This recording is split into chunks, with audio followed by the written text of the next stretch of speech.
This is how life begins, life out in the world. But inside the woman who is now going to give birth to her child, it really began 38 weeks ago.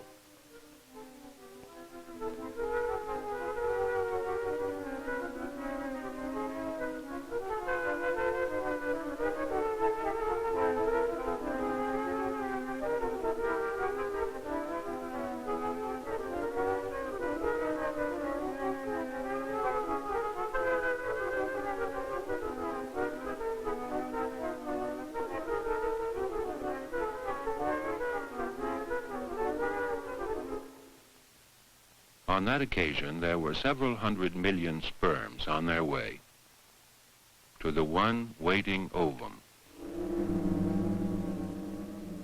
It has just been extruded by the ovary and received in the funnel-shaped opening of the oviduct. Now, for 12 or perhaps 24 hours, it's capable of fertilization. The sperms are fast swimmers, at least 4 to 5 inches an hour. That may not sound very impressive, but for a human swimmer it would correspond to 100 lengths or so in a 50-yard long swimming pool. And the liveliest sperms can go on like that for 2 days. They get fuel from the liquid around them. With the help of the camera, we've now halved the speed so that we can follow the movements in more detail.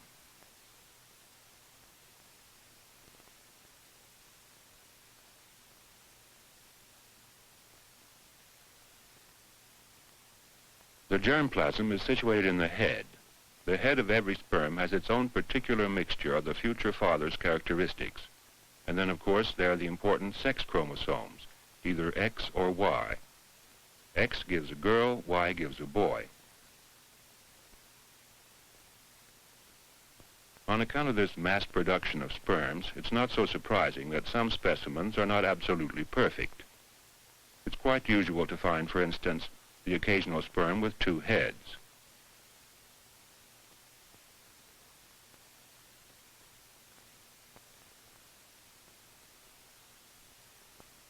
Swimming ability is not always what it might be either. Here's one with no less than 3 tails. This does not help it to swim 3 times as well.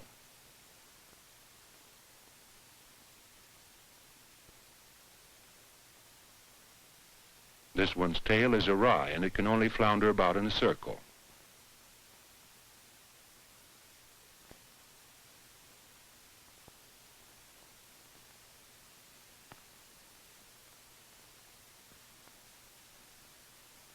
And here we have one that didn't have time to get rid of superfluous cytoplasm before it reached completion.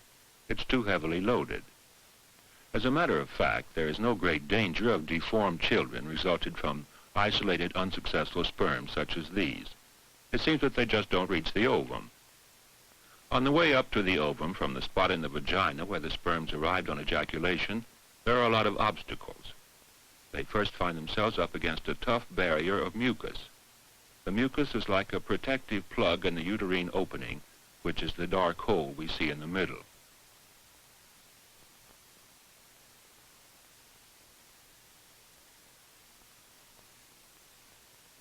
If you take one drop of mucus and allow it to dry under the microscope, you will see how there appear crystal patterns like frostwork on a window. The most beautiful patterns are obtained, as here, in the middle of the menstrual cycle when the ovum is extruded. But from the 5th to the 7th day, when menstruation is just over, hardly any crystal patterns are obtained at all. The sperms then struggle against a barrier of mucus and do not get through.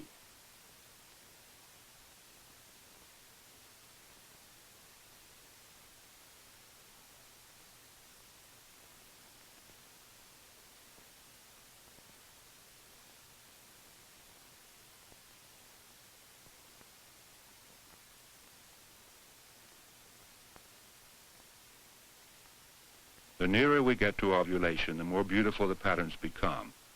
On the day that the ovum is extruded, in the middle of the menstrual cycle, the formation of crystals reaches a peak.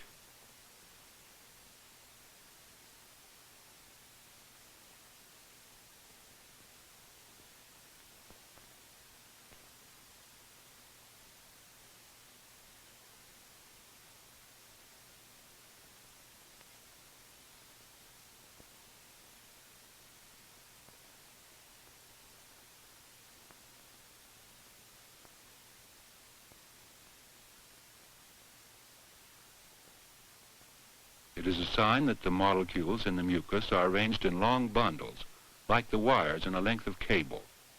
Between them there appear what seem to be channels of water along which the sperms are able to swim. The mucus is both a plug and a passage. Now the path is open up to the oviduct where the ovum is waiting.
But as the sperms swim up the passage closes behind them.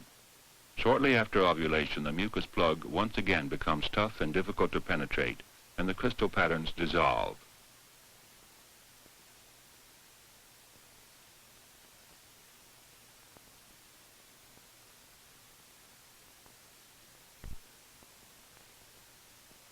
The sperms have reached their goal, that is, the 100 or so that reach the ovum. Only one will fertilize it. The germplasm of that sperm fuses with that of the ovum and forms the hereditary characteristics of a new human being. The ovum divides into an increasing number of cells. During the journey down through the oviduct, the cluster of cells grows into a vesicle with a human embryo on the inside. On the 7th day, the vesicle settles down under the surface of the uterine lining. There it begins to grow and puts out root-like processes in all directions that become implanted in the uterine lining and penetrate into the mother's blood vessels in order to come into direct contact with her blood, where there is a steady flow of oxygen and nourishment.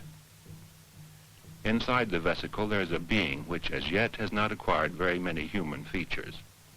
26 days after fertilization, the human face is only a large cavity between two frontal projections, two cheeks growing inwards along the center, and a large lower jaw.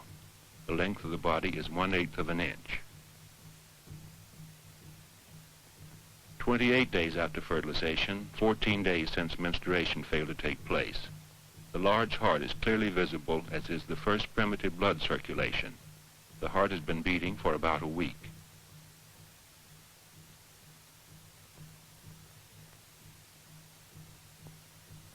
A month has passed since fertilization.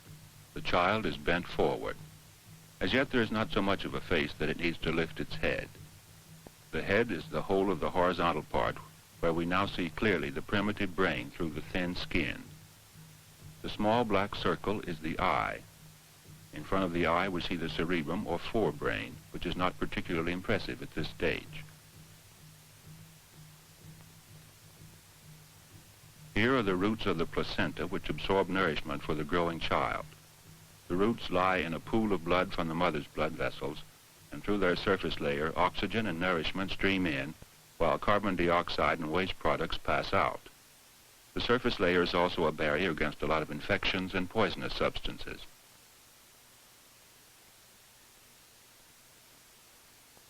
During the child's 5th week, the 7th week of pregnancy, we began to get an idea of where arms and legs will appear. 2 buds appear on each side of the body. They are the dark spots we see here, the arm bud on the left level with the large round heart, and the leg bud by the curve of the tail.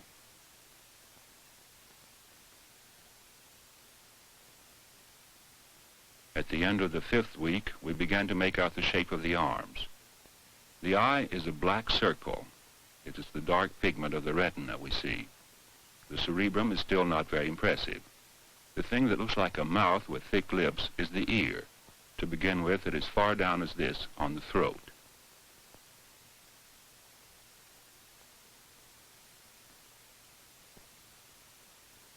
We can now see in the hand the 5 ridges which will gradually become the bones in the palm of the hand. The fingers will grow out from here. The legs are far behind in their development. We develop from the head downwards and learn to grasp things long before we can walk.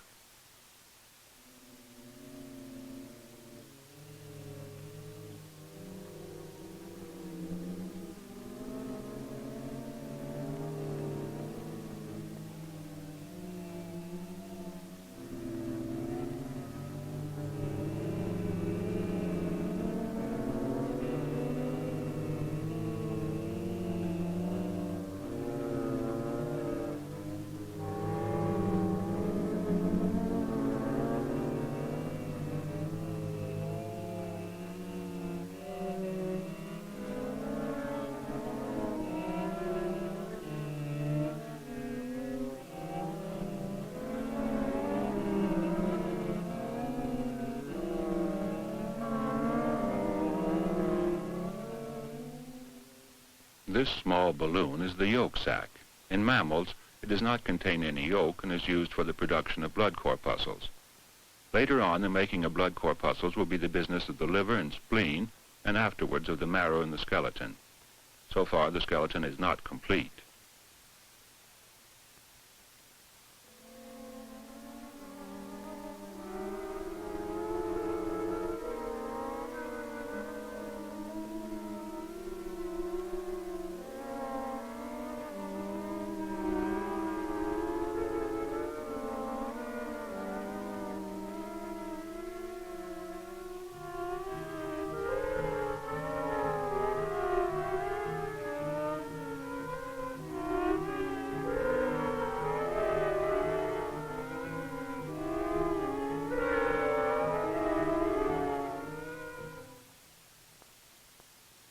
Six weeks old and less than an inch long.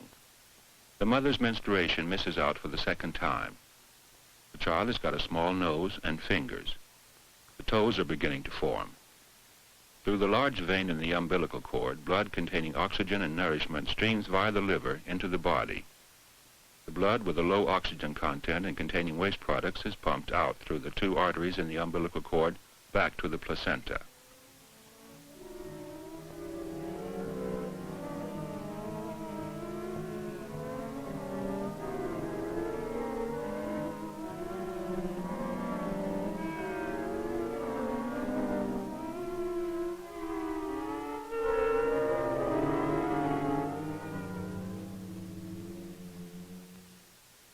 The eyes are still open.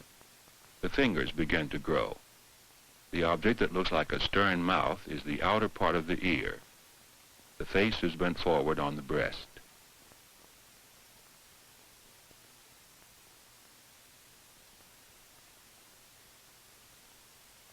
The eyelids begin to form towards the end of the 2nd month, in the beginning of the 3rd.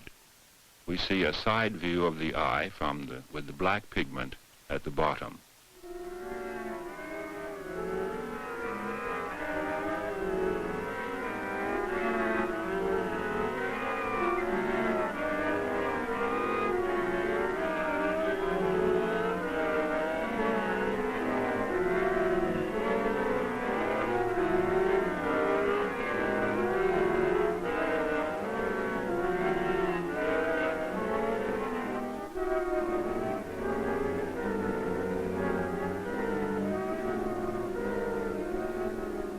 To begin with, the growing brain is covered only by a thin layer of skin, but during the 7th week, the network of vessels begin to cover the crown.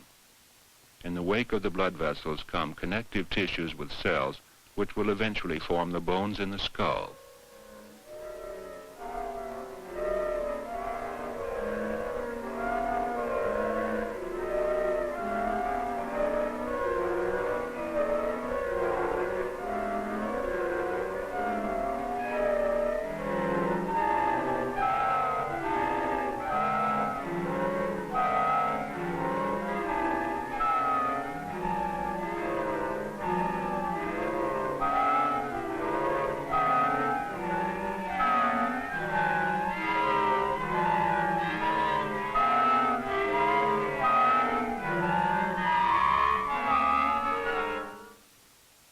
2 months old, 1.25 inches long.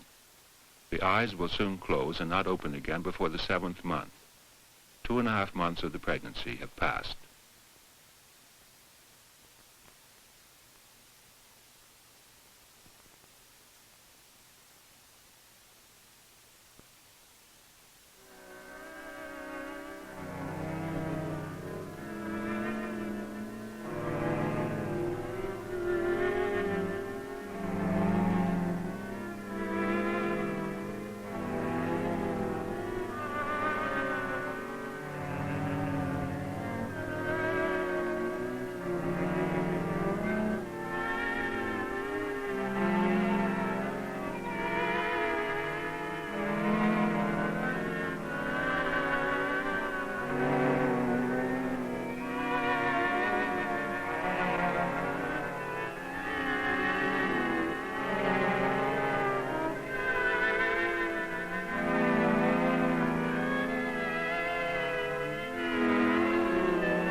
The skeleton has so far been a collection of cartilages, but during the 3rd month they begin to turn into bones.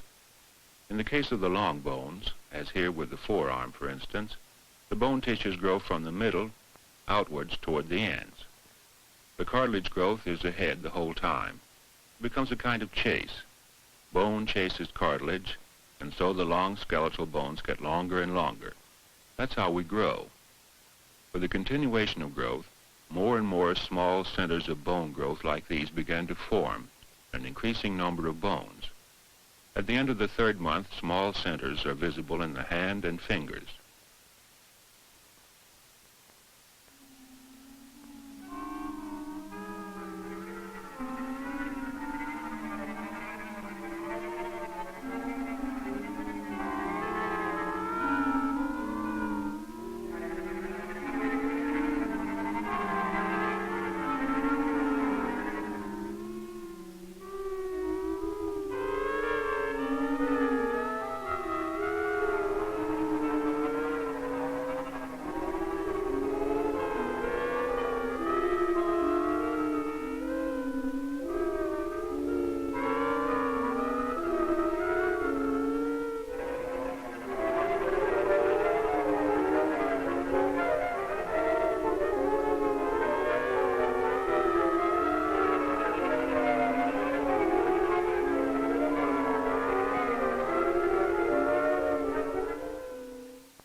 During the whole of its development in the uterus, the child floats weightless in the fetal waters like an astronaut in his capsule, enclosed by protective fetal membranes. The fetal waters are a relic from the primeval ocean where all life began. Our life still begins as it did in the waters of the ocean.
These woolly hairs cover the child's skin like a downy pelt from the middle of pregnancy and for some months after. Perhaps a relic from our furry ancestors?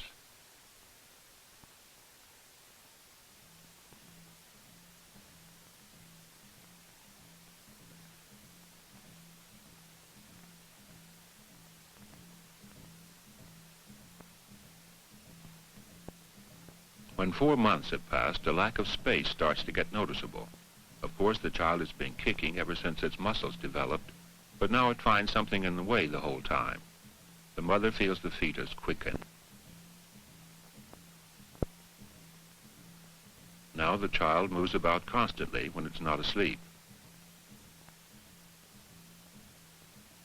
It can turn,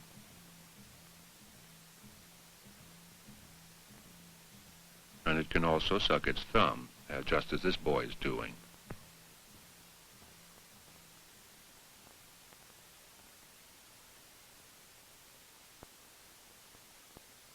A complete little human being is lying in the uterus now after more than half the period of pregnancy has passed. The only thing left to do now is to grow from 10 to 20 inches, from a pound to more than 6, and to prepare for the move out into the world. The day, that is to say the birthday, which we curiously enough celebrate as the beginning of life, is almost 4 months away. But life has already begun.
kör med Siglinen. Ja, det gör vi. Tack.